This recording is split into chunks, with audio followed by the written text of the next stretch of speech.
अब बात झारखंड की। झारखंड में चुनाव का काउंटडाउन चल रहा है। महज 3 दिनों बाद राज्य में सरकार गठन के लिए वोटिंग की जाएगी, जिसमें संथाल परगना की सभी 18 सीटों पर भी वोटिंग होगी। ये सीट जेएमएम का गढ़ रहा है, लेकिन इस बार जेएमएम के किले को भेदने के लिए बीजेपी ने स्पेशल रणनीति बनाई है। देखिए इससे जुड़ी हमारी एक खास रिपोर्ट।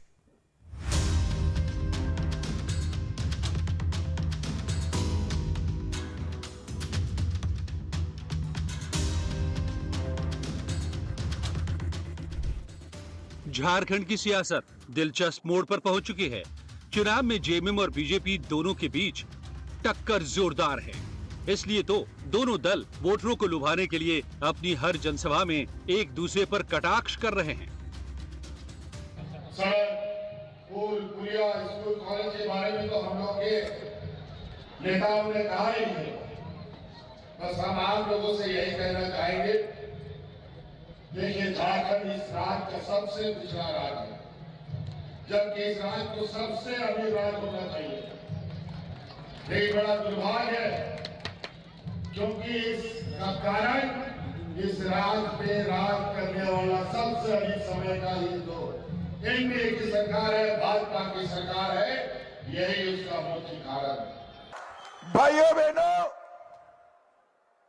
आज हेमंत सरकार का ध्यान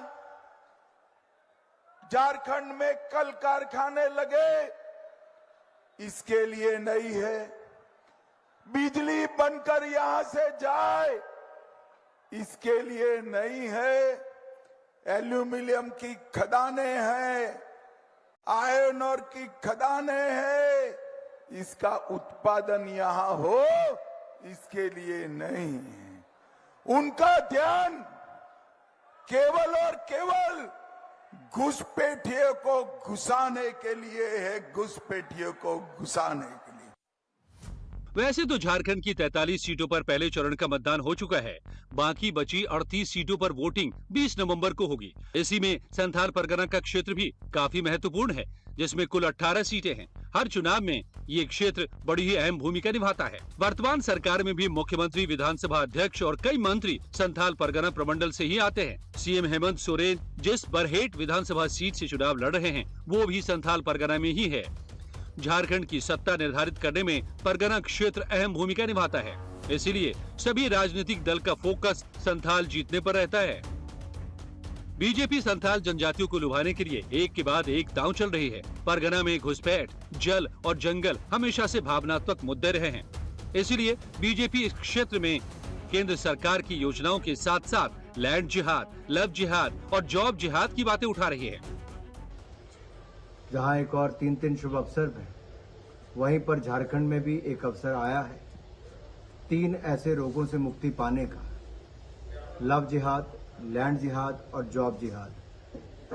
घुसपैठियों ने एक और तो जल, जंगल, जमीन पर कब्जा किया है, आदिवासी बहनों की आबरू से लेकर आवाज को लूटने का काम किया है और यहाँ के नौजवानों के रोजगार पर शिकंजा कसा उसको भी हटाने का काम किया। इसके अलावा बीजेपी की रणनीति संथाल में आदिवासी अस्मिता के जेएमएम के दांव को शिबू सोरेन के परिवार की ही सीता सोरेन और सिद्धो कान्हू के वंशज मंडल मुर्मू के जरिए काउंटर करने की है। भारतीय जनता पार्टी चंपई को सीएम पद से हटाए जाने को भी आदिवासी अस्मिता से जोड़ जनता के बीच जा रही है। बीजेपी का दावा है कि जो मुद्दे पार्टी उठा रही है, उससे जनता कनेक्ट हो पा रही है, मतलब उसका सीधा असर जनता पर हो रहा है।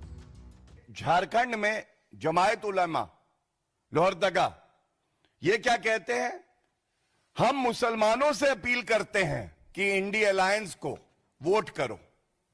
महाराष्ट्र से लेकर झारखंड तक मुसलमानों को अपील हो रही है कि आप वोट करिए और वोट करिए इंडिया अलायंस के लिए। तो ये आज पूछा जाएगा और मजबूती से पूछा जाएगा, कृपया करके ये बताइए, ये वोट जिहाद नहीं है तो और क्या है। संथाल परगना में कुल 18 सीटें हैं, जिनमें से 7 सीटें अनुसूचित जनजाति और 1 सीट एससी के लिए आरक्षित है। 10 सीटें सामान्य हैं। बरहेट, दुमका, शिकारीपाड़ा, महेशपुर, लिट्टीपाड़ा, बोरियो और जामा विधानसभा सीट एसटी के लिए आरक्षित हैं। देवघर सीट अनुसूचित जाति के लिए सुरक्षित है। सामान्य सीटों की लिस्ट में जामताड़ा, गोड्डा, मधुपुर, सारठ, जरमुंडी, पड़ैया हाट, महागामा, पाकुड़, राजमहल और नाला शामिल हैं। 2019 के विधानसभा चुनाव में सामान्य सीटों पर बीजेपी का प्रदर्शन ठीक ठाक रहा था, लिहाजा बीजेपी इस बार फिर जेएमएम के वर्चस्व वाली सीटों में सेंध लगाने की फिराक में है। संथाल परगना हमेशा से झारखंड की राजनीति तय करती रही है। कहा जाता है जो संथाल परगना में जीतता है वही झारखंड पे राज करता है, लेकिन संथाल परगना हमेशा से शिबू सोरेन की राजनीति का गढ़ रहा है। अगर बीजेपी अपनी रणनीति में कामयाब हो पाती है तो बीजेपी का सूखापन 5 साल के बाद खत्म हो सकता है। राजू चौहान के साथ कमलेश सिंह, लाइव टाइम्स, दिल्ली।